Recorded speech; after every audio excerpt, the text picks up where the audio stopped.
आज की वीडियो में मैं आप लोगों को समझाऊंगा दैट इज क्लास 9 साइंस का chapter 9 that is force and globe motion.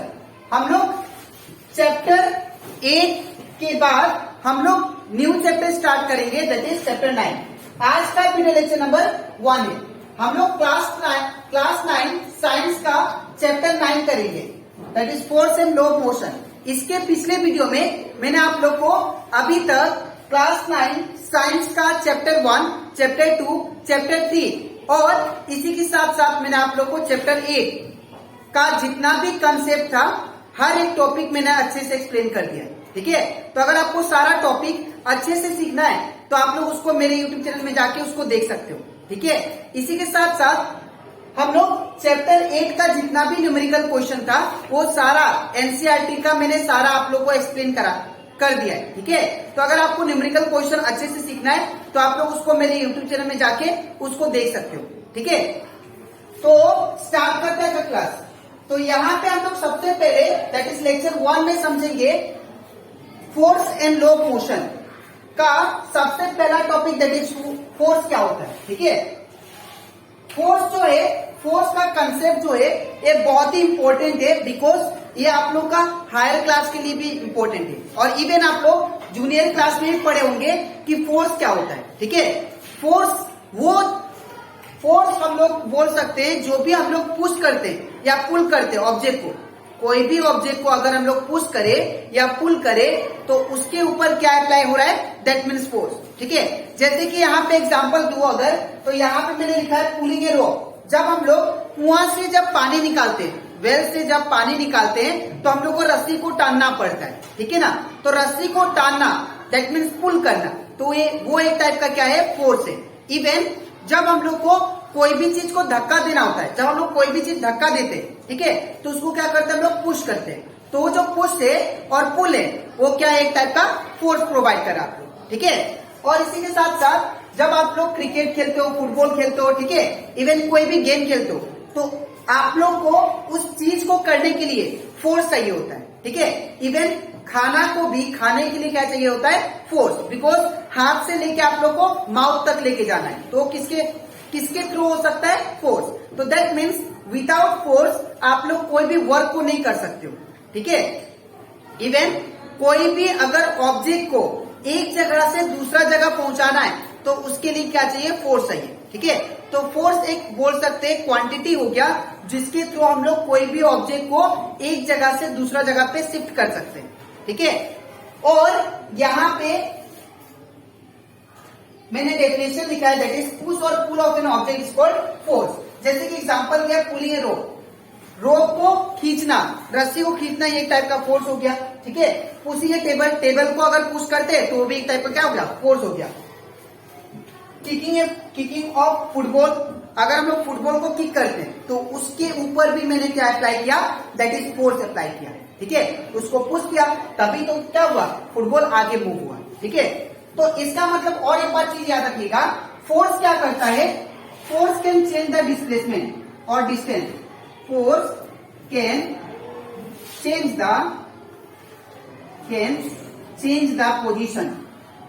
The position of the object.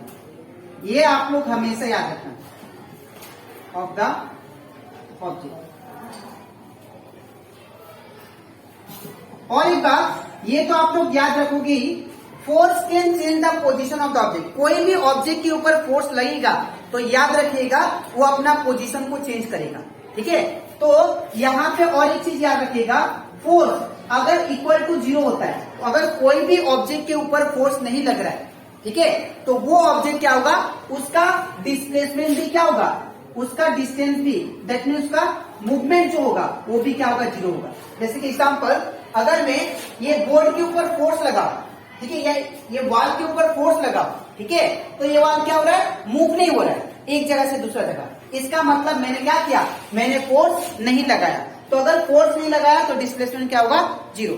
तो ये आप लोग का एमसीक्यू क्वेश्चन में आ चुका है। ठीक है, अगर फोर्स 0 होता है तो व्हाट अबाउट डिस्प्लेसमेंट, तो डिस्प्लेसमेंट भी क्या होगा 0 होगा। ठीक है, अब हम लोग सीखते हैं different effect of force. Different effect of force का मतलब होता है फोर्स के थ्रू हम लोग क्या क्या चीज कर सकते हैं। ठीक है, फोर्स क्या क्या इफेक्ट कोज कर सकता है। ठीक है, तो पहला मैंने लिखा है force can move stationary object. कोई भी रुका हुआ ऑब्जेक्ट, कोई भी रुका हुआ चीज को वो क्या करता है, फोर्स मूवमेंट कर देता है, मूव कराना स्टार्ट कर देता है।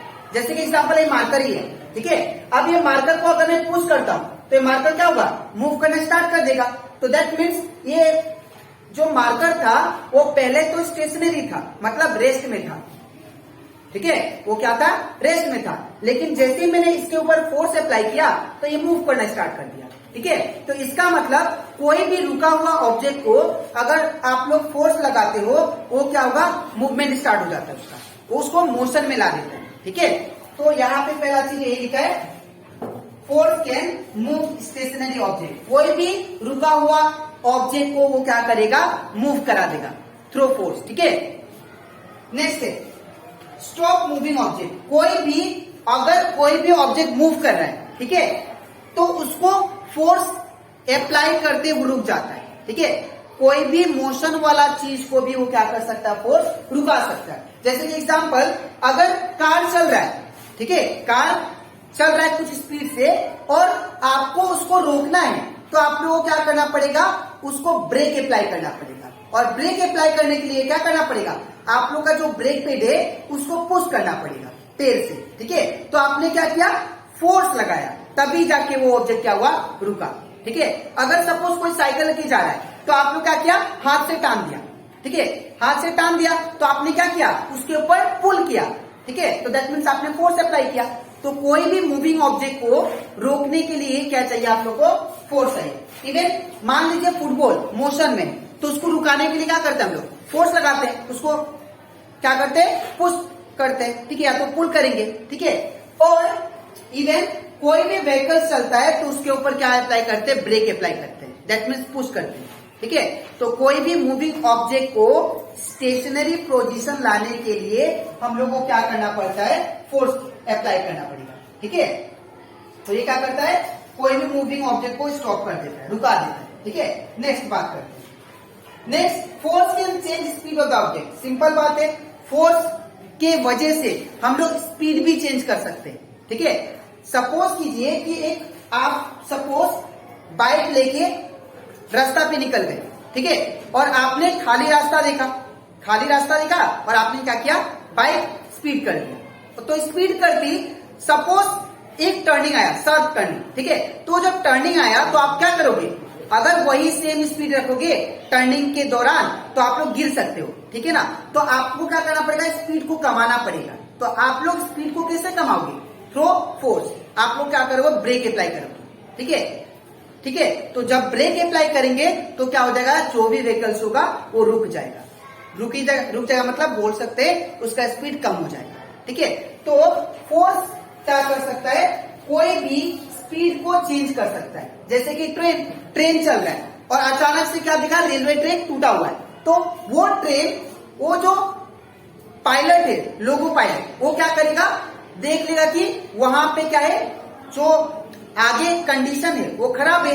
ठीक है, तो क्या करेगा, धीरे धीरे ब्रेक को अप्लाई करेगा। तो जो धीरे धीरे ब्रेक को अप्लाई किया तो ट्रेन का स्पीड क्या हुआ, कम होते गया। ठीक है, तो through force we can change the speed of the object. ठीक है, नेक्स्ट बात करते हैं change direction of moving object. कोई भी ऑब्जेक्ट का, अगर कोई भी मूविंग ऑब्जेक्ट है उसका डायरेक्शन को चेंज कर सकता है। ठीक है, फोर्स। अब सपोज आपको यहां पे एक रोड है और यहां पे एक टर्निंग है, सपोज ये टर्निंग है, फिर यहां पे टर्निंग है, तो आप सपोज यहां से अपना व्हीकल्स लेके चल रहे, तो आपको जब इस पॉइंट पे आओगे, टर्निंग पॉइंट पे, आपको क्या करना पड़ेगा, ब्रेक को अप्लाई करना पड़ेगा। ठीक है, और ब्रेक को अप्लाई करते ही आप लोग का जो स्टीयरिंग है, ठीक है, स्टीयरिंग को आपको क्या करना पड़ेगा, इस तरफ पुल करना पड़ेगा। ठीक है, इस तरफ क्या करना पड़ेगा, खींचना पड़ेगा और इसको पुश करना पड़ेगा।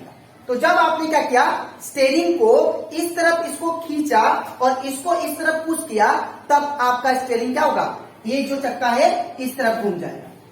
ठीक है, तो कोई भी डायरेक्शन को चेंज करने के लिए क्या चाहिए, फोर्स चाहिए।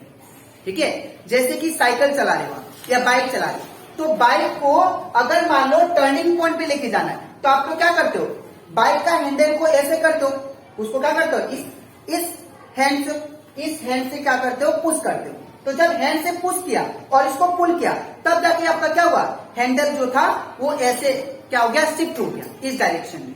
तो डायरेक्शन को शिफ्ट करने के लिए आपने क्या अप्लाई किया, आपने अप्लाई किया फोर्स।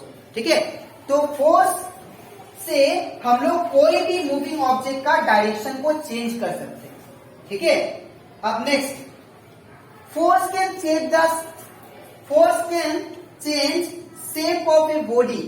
फोर्स के थ्रू हम लोग कोई भी शेप को चेंज कर सकते हैं। इसका बेस्ट एग्जांपल है रबड़। ठीक है, अगर रबड़ को मैं क्या करूं, उसको पुल करूं, तो देखना रबड़ क्या हो जाएगा, रबड़ हो जाएगा आपका थिन, पतला हो जाएगा। ठीक है, अगर उसको मैं छोड़ दूं तो वो वापस अपना ओरिजिनल पोजीशन में आ जाएगा। तो उसका लेंथ में चेंजेस आया और इवन उसका शेप में भी चेंजेस आया। ठीक है, तो ये क्या किया, दैट इज फोर्स के थ्रू मैंने शेप को क्या कर दिया, चेंज कर दिया। इवन जब हम लोग सपोज बैलून को पुश करते हैं या बोतल को पुश करते हैं, तो बोतल का शेप क्या हो जाता है, चेंज हो जाता है। वो किसके थ्रू चेंज किया, आपने उसके ऊपर फोर्स अप्लाई किया। ठीक है, इवन जब क्या करते हैं, कोई भी चीज के ऊपर फोर्स अप्लाई करते हैं, एग्जाम्पल कागज। ठीक है, पेपर को जब आप लोग क्या करोगे, फोर्स अप्लाई करोगे, तो पेपर क्या हो जाएगा, इतना छोटा हो जाएगा। ठीक है, तो छोटा हुआ किसके वजह से, शेप चेंज हुआ किसके वजह से, बिकॉज ऑफ फोर्स। ठीक है, तो ये था concept of force, that is definition of force, और क्या क्या इफेक्ट हो सकता है फोर्स से, वो मैंने आप लोगों को समझाया। ठीक है, तो पहला मैंने क्या समझाया, through force we can stop the moving object. ठीक है, दूसरा, कोई भी स्टेशनरी ऑब्जेक्ट को हम लोग क्या कर सकते हैं, through force we can move. ठीक है, उसको मूव करा सकते हैं। ठीक है, नेक्स्ट है, we can change the speed of the object through force. ठीक है, फोर्स के थ्रू हम लोग कोई भी व्हीकल्स का स्पीड को चेंज कर सकते हैं। ठीक है, नेक्स्ट डायरेक्शन, हम लोग फोर्स के थ्रू डायरेक्शन भी चेंज कर सकते हैं। और लास्ट पॉइंट था, we can change the shape of the body of the object through force. ठीक है, तो आई होप आपको ये सारा कंसेप्ट अच्छे से क्लियर हो जाएगा। ठीक है, अब इसके नेक्स्ट वीडियो में, दैट इज लेक्चर 2 में, मैं आप लोग को एक्सप्लेन करूंगा दैट इज बैलेंस और अनबैलेंस फोर्स क्या होता है। ठीक है, तो आज के लिए इतना ही, मिलते हैं नेक्स्ट वीडियो में। Thank you.